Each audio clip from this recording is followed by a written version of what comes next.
Até o dia 4 de maio de 2012, boa parte do público ainda se mantinha cética sobre o resultado da grande empreitada da Marvel Studios na forma do lançamento do filme Os Vingadores. Citando exemplos como Homem-Aranha 3 e Batman Eternamente, o excesso de personagens dentro de uma mesma história poderia trazer resultados infelizes, visto que a divisão de espaço para cada um deles podia não ser a indicada, além do risco da narrativa perder seu foco em meio a tantos arcos e subtramas. Felizmente, a união dos heróis mais poderosos da Terra não só foi aclamada pelos fãs dos quadrinhos e a crítica especializada, como cimentou o domínio da Marvel no cinema nas 2 últimas décadas.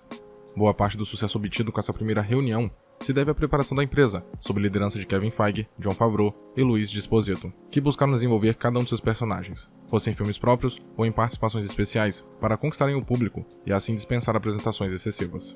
Com cada filme sendo uma parte para o primeiro grande arco do MCU, hoje chamado de A Saga do Infinito, tudo culminou no conflito cataclísmico visto em Vingadores Guerra Infinita e em sua conclusão bombástica com Vingadores Ultimato. No entanto, para que tudo chegasse a esse ponto, uma das franquias dentro do MCU foi fundamental para o desenvolvimento da trama, e embora o Homem de Ferro seja o responsável por ter iniciado o universo cinematográfico da Marvel, foram os filmes do Capitão América que o aperfeiçoaram.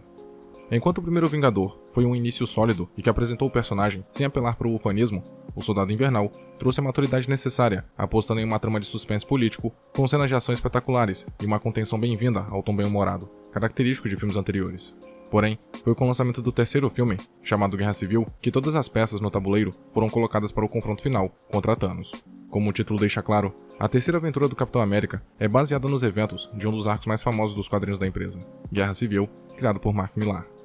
Inclusive, o anúncio desse terceiro filme causou ansiedade, mas também receio entre o público, visto que, como já é de conhecimento popular, os eventos mostrados nessa série, de 7 edições, não apenas levaram o herói à derrota, mas também à sua morte. Para a versão dos cinemas, os irmãos Russo e os roteiristas Christopher Marcus e Stephen McFeely respeitaram a essência do conflito, que ainda trata sobre questões como responsabilização e controle dos super-heróis aos seus atos, e o choque de ideologias entre eles. Por razões óbvias, não temos a participação de personagens icônicos dos quadrinhos como os X-Men e o Quarteto Fantástico, mas isso não tornou o impacto da obra menos relevante para os rumos do MCU. No enredo, os Vingadores estão em missão na Nigéria para combater o ataque terrorista do vilão Ossos Cruzados. Apesar de derrotá-lo em combate, o Capitão América não percebe a manobra suicida do inimigo e, na tentativa de contê-lo, Wanda usa seus poderes para direcionar a explosão cometida por ele, mas acaba causando a morte de várias pessoas pela destruição de um prédio que continha membros da nação de Wakanda, em missão humanitária. Com esse evento sendo a gota d'água após os ocorridos em Nova York e principalmente em Sokovia, um tratado é criado pelas Nações Unidas para exercer controle sobre os atos dos Vingadores e demais seres superpoderosos. Com a proposta prestes a ser votada, o grupo de heróis se vê dividido. De um lado, temos aqueles que aprovam o tratado, liderados por Tony Stark, que sente o peso do remorso pela destruição causada por Ultron. Do outro, temos aqueles representados por Steve Rogers, que após presenciar a corrupção dentro da SHIELD, não confia em políticos para controlarem os atos da equipe e discorda das condições propostas. Em meio a isso, um atentado durante a apresentação do tratado causa a morte do rei de Wakanda, sendo o Soldado Invernal o principal suspeito.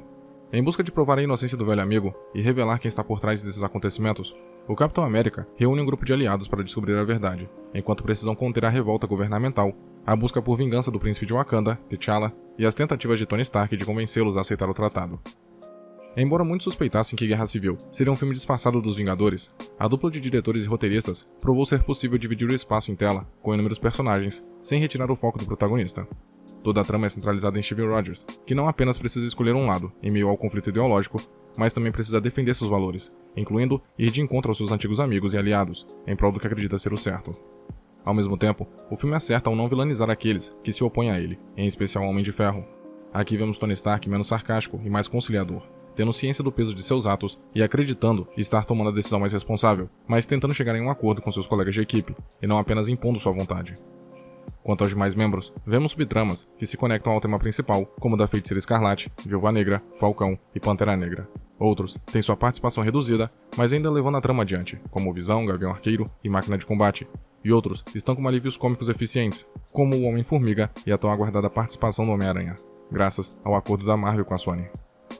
Ainda que nem todos possuam a mesma importância, os realizadores conseguem dar espaço para cada um ter seu momento para brilhar. E enquanto a grande maioria tem seu ápice no já icônico confronto no aeroporto, é no embate final entre Capitão América, Homem de Ferro, Soldado Invernal e Barão Zemo que o filme mostra que veio.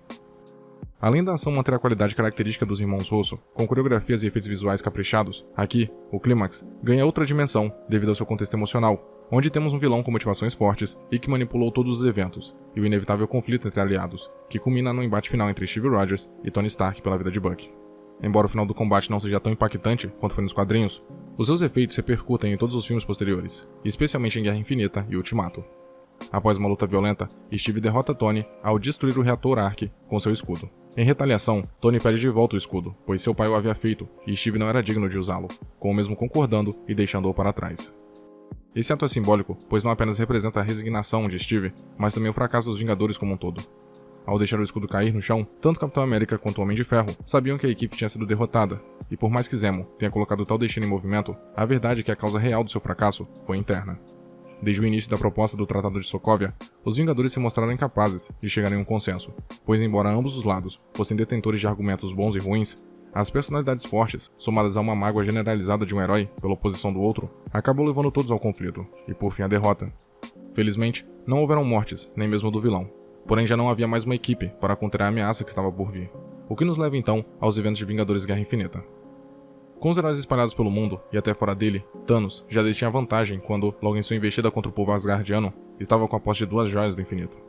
Enquanto o vilão estava determinado em sua missão e possuía um exército numeroso e fiel, os Vingadores, enquanto última linha de defesa da Terra, se encontravam abalados, dispersos e mais separados do que nunca, o que acabou resultando em sua derrota e no extermínio de metade da população do universo.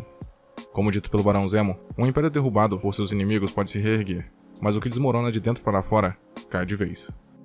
No fim, foi justamente essa a grande vitória do vilão, que conseguiu ter sua vingança ao explorar as principais fraquezas de cada herói, principalmente as que se referem ao seu caráter. Somente quando eles conseguiram se reconciliar e enfim se unirem para reparar seus erros, que o único futuro vitorioso visto pelo Doutor Estranho se concretizou, embora para isso o sacrifício tenha sido maior do que o desejado. Diante do exposto, Capitão América Guerra Civil não foi apenas mais uma ótima sequência para a franquia do herói, em particular, mas também um dos episódios mais substanciais de todo o universo cinematográfico da Marvel, pois mesmo sem deixar de lado a fórmula padrão dos filmes criados pela empresa, trouxe dilemas mais densos, maior desenvolvimento de seus personagens centrais e acontecimentos icônicos que criaram o terreno para o maior desafio enfrentado pelos Vingadores.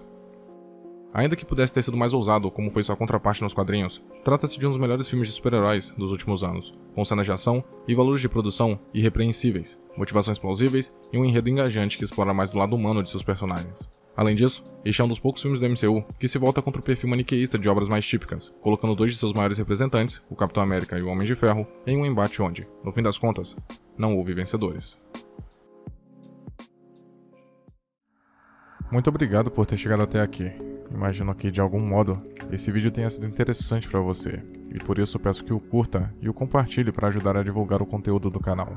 Se quiser ajudar e puder, claro, torne-se membro e confira os benefícios de cada nível de assinatura.